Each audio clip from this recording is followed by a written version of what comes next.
Greetings, everyone. I am Pete Pardo from Sea of Tranquility. Welcome to episode 25 of albums that are 50 years old in 2023 as we look back on the great year that was 1973.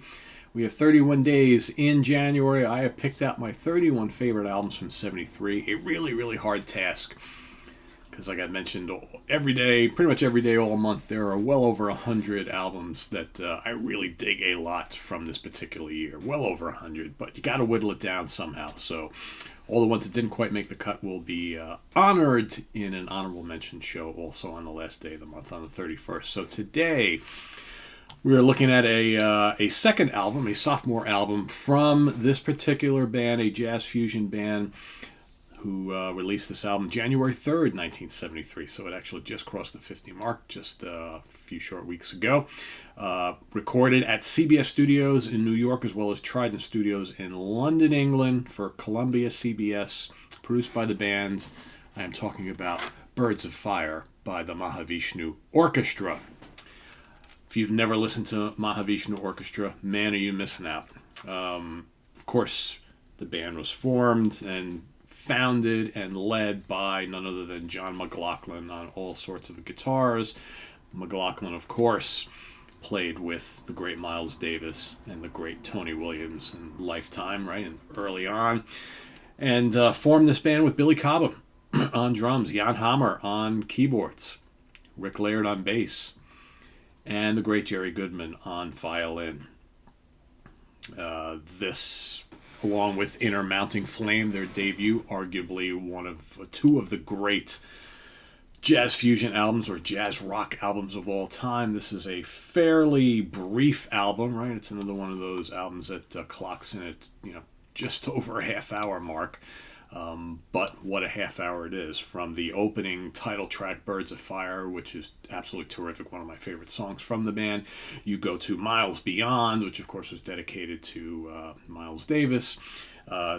Celestial Terrestrial Commuters, another great song. And again, some of these are fairly brief, right? Sapphire Bullets of Pure Love is short. Then you get Thousand Island Park. Love the melody on that one. Hope is just atmospheric and it's got this yearningness to it, which I really love. And then side two, arguably the strongest side of the record, One Word, all right, which clocks in at almost 10 minutes long. That's a workout for you there, right? Some great guitar work from McLaughlin, and Cobham's drumming is just so amazing on this record. And then you got the electric piano from Hammer.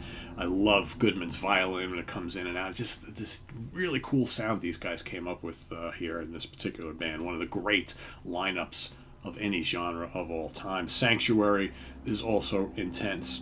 Open Country Joy, a little bit more whimsical. Some cool acoustic instruments going on in there as well.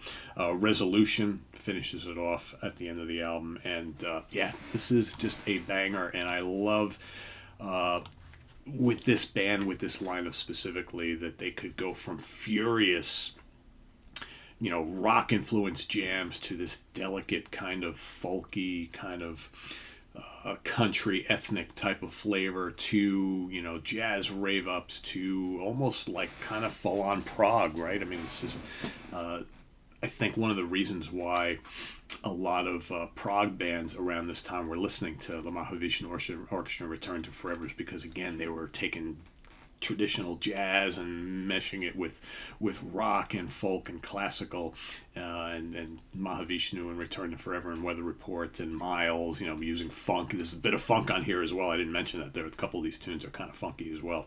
So yeah, just absolutely intense stuff that if you've never heard the Mahavishnu Orchestra, I mean, you got to hear this one. You got to hear Inner Mounting Flame.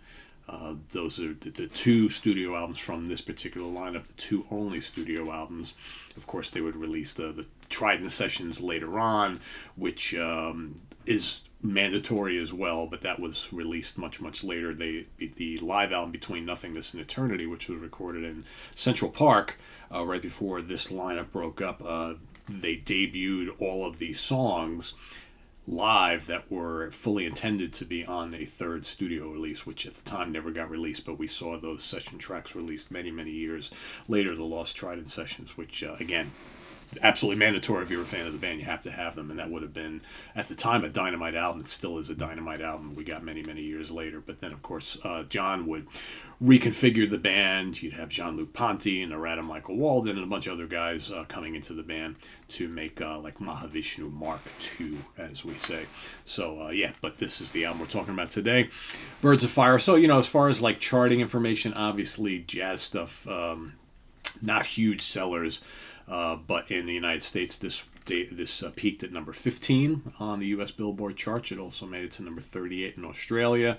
That's about it as far as like charting positions around the world, and not a big seller, but it's one of those legendary albums, and its influence has stood the test of time. So with a lot of the jazz and the fusion stuff, it's not about album sales and charting position and whatnot. It's just about like people who are into this kind of music really getting into it, and about its influence on other bands and musicians to follow. So yeah, killer guitar work, drumming, violin, keyboards, bass playing, it's all here. Some short, concise songs, some whimsical stuff, some longer form pieces, tight playing, funky, loose playing, jamming. It's all here, folks. Birds of Fire, Mahavishnu Orchestra, their second album released in 1973. Let us know what you think of this gem down in the comments below, as well as your pick for day 25 as we march our way through the 31st. We don't have a hell of a lot of time coming. All right, so we're on the last week, so get the rest of your picks ready. I have mine ready to go, and visit us on the web at www.seatranquility.org. We're on Facebook, we're on YouTube, all together, all the damn time. Please subscribe if you haven't already, and click on that notification bell so you get alert of all of our content as it posts. And please do hit the like button before you leave as well. And if you care to make a channel donation, the links down below to our Ko-Fi page is there, as well as the link to our merch page where you can get all sorts of great Sea of Tranquility stuff, hats, hoodies, t-shirts, all sorts of things. And till tomorrow, see you with more stuff. Tune in today. We've got some new product reviews for you here today, and a couple new album reviews for you, so stay tuned for that. And we'll see you Friday morning at the Funhouse with Martin Popoff, and of course tomorrow with another album that is 50 years old in 2023. Till then, I am Pete Pardo. Have a good one, everybody. Bye-bye.